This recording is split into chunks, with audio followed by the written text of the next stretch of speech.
बाबा तुम्हारी शिक्षाएं सदा है संग हमारे।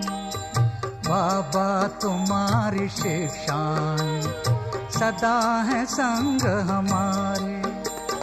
चलते रहेंगे जीवन भर तेरी श्रीमत के सहारे।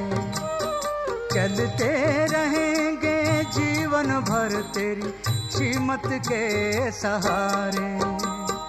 बाबा तुम्हारी शिक्षाएं सदा है संग हमारे।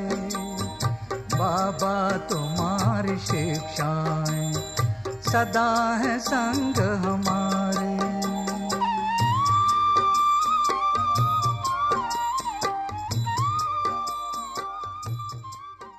ओम शांति। 27 सितंबर 2021 प्रातः मुरली बाप दादा मधुबन।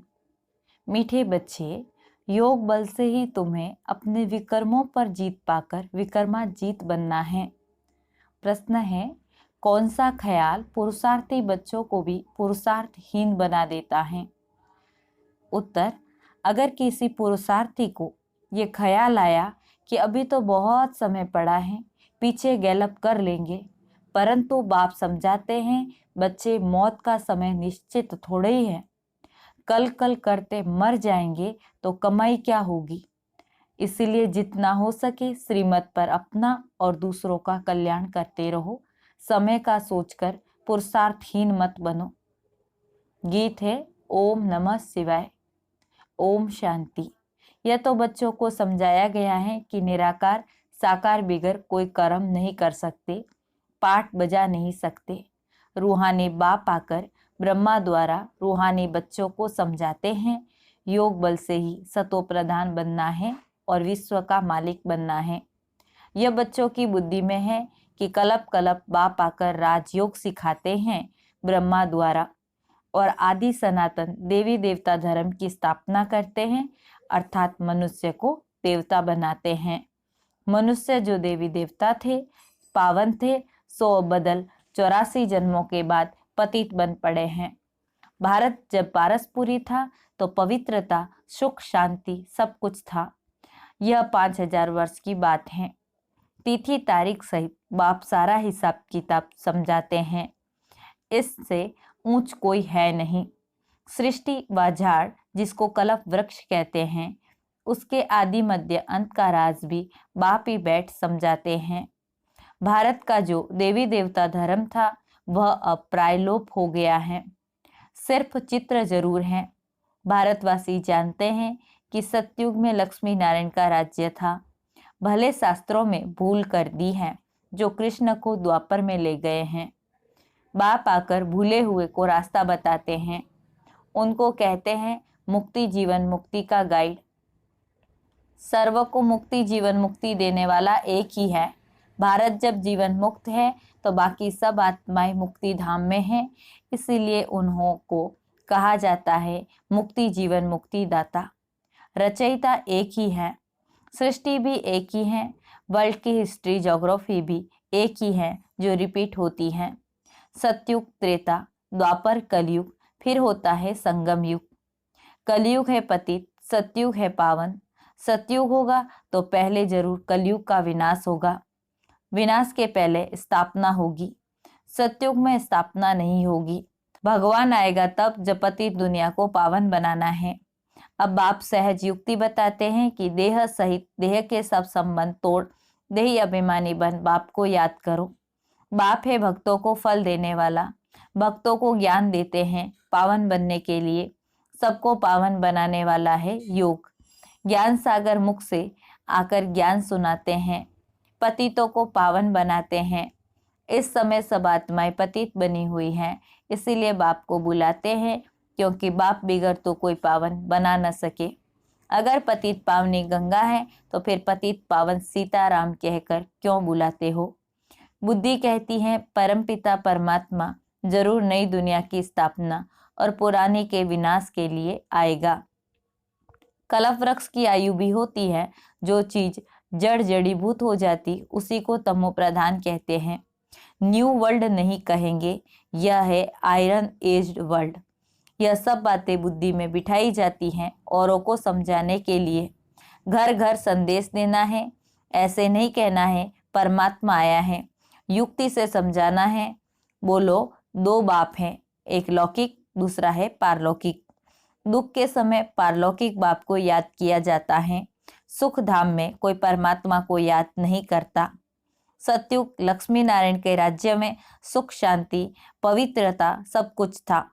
बाप का वर्षा मिल गया, फिर पुकारे क्यों? वहां सुख ही सुख है। बाप ने दुख के लिए दुनिया नहीं रची। यह बना बनाया खेल है जिसका पाठ पिछाड़ी में है। 2-4 जन्म लेते हैं, बाकी समय शांति धाम में ही रहेंगे। बाकी खेल से कोई निकल जाए ये हो नहीं सकता। 1-2 जन्म लिया, बाकी समय जैसे मोक्ष है। आत्मा पाठधारी है, कोई का ऊंचा पाठ कोई का कम। गाया हुआ है ईश्वर का अंत कोई पा न सके। ईश्वर आकर रचयिता और रचना के आदि मध्य अंत का राज समझाते हैं। बाबा समझाते हैं, मैं साधारण तन में प्रवेश करता हूँ। मैं जिस तन में प्रवेश करता हूँ ये अपने जन्मों को नहीं जानते। मैं इनके 84 जन्मों की कहानी सुनाता हूँ। कोई भी पार्ट चेंज नहीं हो सकता।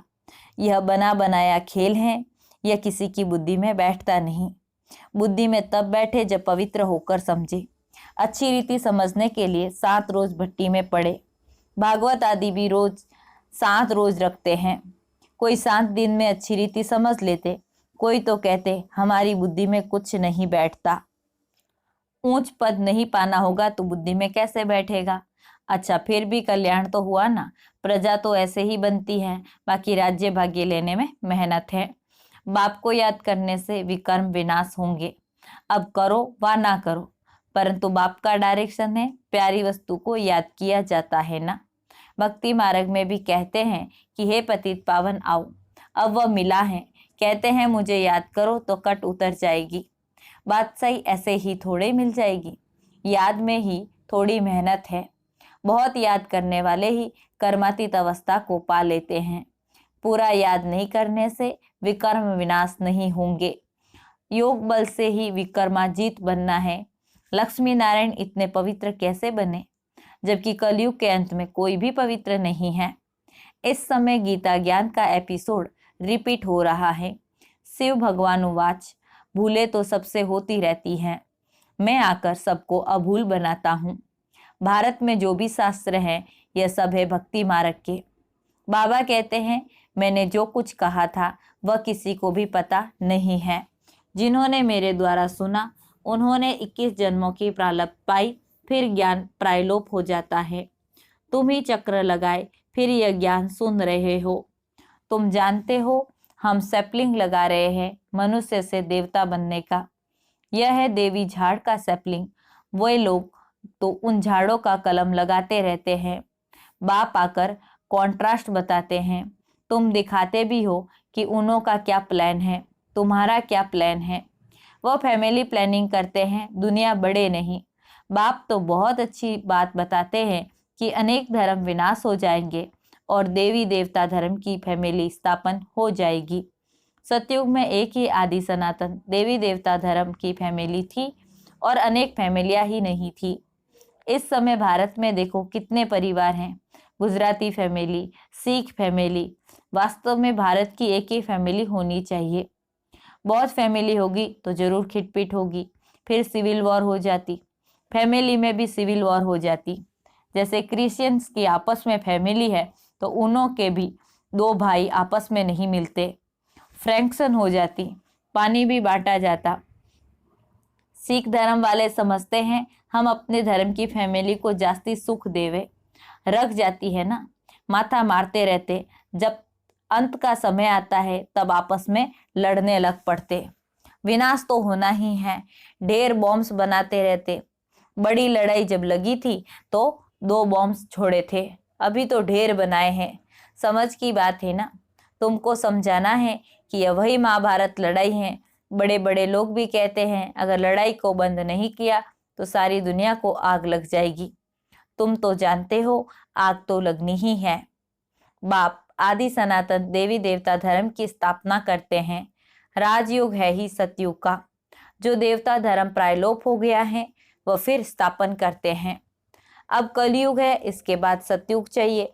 अब कलयुग विनाश के लिए यह महाभारी महाभारत लड़ाई है। यह सब अच्छी रीति धारण कर समझाना है, क्योंकि मनुष्य है आसुरी संप्रदाय, इसलिए खबरदारी रखनी है। कल पहले मुहाफिक जो विघन पढ़ने होंगे वह जरूर पढ़ेंगे।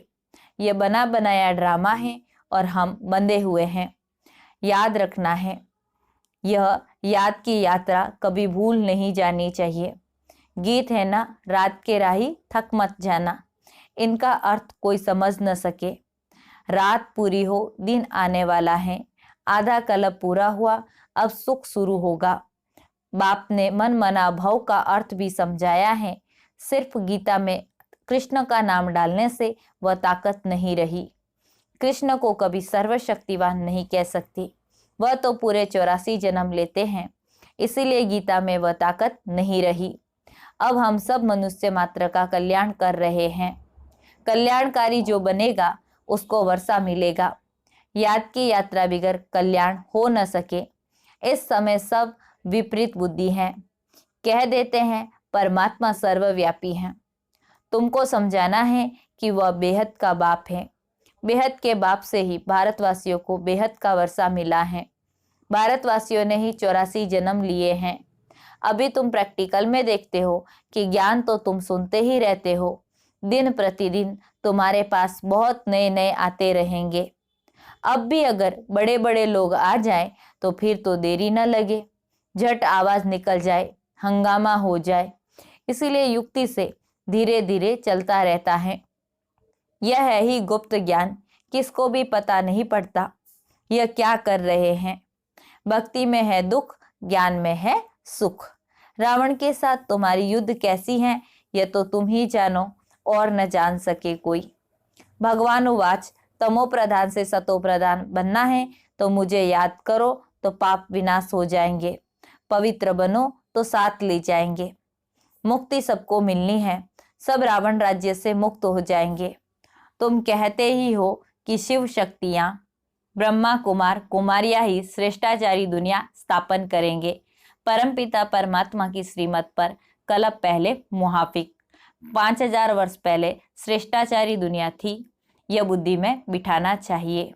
मुख्य पॉइंट जब बुद्धि में धारण होगी तब याद की यात्रा में रहेंगे। कोई समझते हैं अभी टाइम पड़ा है, पीछे पुरुषार्थ कर लेंगे, परंतु मौत का नियम थोड़े ही है, कल मर जाए तो। इसलिए ऐसे मत समझो कि अंत में दौड़ लगाएंगे, गैलप कर लेंगे, यह ख्याल और ही नीचे गिरा देगा।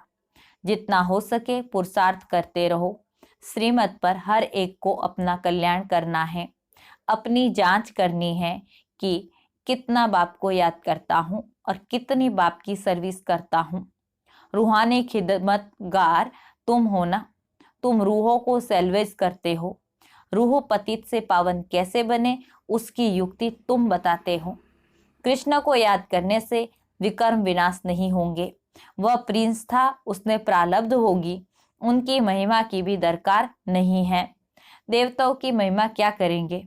हाँ, बर्थडे तो सब मनाते हैं, यह कॉमन बात है। बाकी उन्होंने क्या किया? सीढ़ी तो उतरते ही आते हैं। अच्छे व बुरे मनुष्य तो होते हैं, हर एक का पार्ट अपना अपना है। यह है बेहद की बात। मुख्य टालियां गिनी जाती हैं, बाकी पत्ते तो अनेक हैं। उनको कहाँ तक तुम गिनती करते रहेंगे? बाप समझाते रहते हैं, बच्चे मेहनत करो, सबको बाप का परिचय दो तो बाप से बुद्धि का योग जुट जाए। बाबा कहते हैं सभी को कहो पवित्र बनो तो मुक्ति धाम में चले जाएंगे।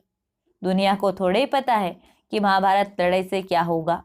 यह यज्ञ रचा है क्योंकि नई दुनिया चाहिए। हमारा यज्ञ पूरा होगा तो इस यज्ञ में स्वाहा होना ही है, सब इसी यज्ञ में स्वाहा होगा। अच्छा, मीठे मीठे सिकिला दे बच्चों प्रति माता पिता बाप दादा का याद प्यार और गुड मॉर्निंग। रूहानी बाप की रूहानी बच्चों को नमस्ते। हम रूहानी बच्चों की रूहानी बाप दादा को याद प्यार, गुड मॉर्निंग और नमस्ते। मुद्री का सार है। पहला पॉइंट, सच्चा सच्चा खुदाई खिदमतगार बन। सभी रूहों को सैल्वेज करने की सेवा करनी है, सबका कल्याण करना है, सबको बाप का परिचय देना है। दूसरा, प्यारे ते प्यारी वस्तु अर्थात बाप को प्यार से याद करना है। बने बनाए ड्रामा पर अटल रहना है, विघ्नों से घबराना नहीं है। आज का वरदान है, मैंपन के बोझ को समाप्त कर प्रत्यक्ष फल का अनुभव करने वाले बालक सो मालिक भव। विस्तार है, जब किसी भी प्रकार का मैंपन आता है तो बोझ सिर पर आ जाता, लेकिन जब बाप ऑफर कर रहे हैं कि सब बोझ मुझे दे दो, आप सिर्फ नाचो उड़ो, फिर यह क्वेश्चन क्यों कि सर्विस कैसे होगी, भाषण कैसे करेंगे। आप सिर्फ निमित्त समझकर कनेक्शन पावर हाउस से जोड़कर बैठ जाओ। दिल से कष्ट नहीं बनो तो बाप दादा सब कुछ स्वतः करा देंगे। बालक सो मालिक समझकर श्रेष्ठ स्टेज पर स्थित रहो तो प्रत्यक्ष फल की अनुभूति करते रहेंगे। स्लोगन, ज्ञान दान के साथ साथ गुण दान करो तो सफलता मिलती रहेगी। ओम शांति।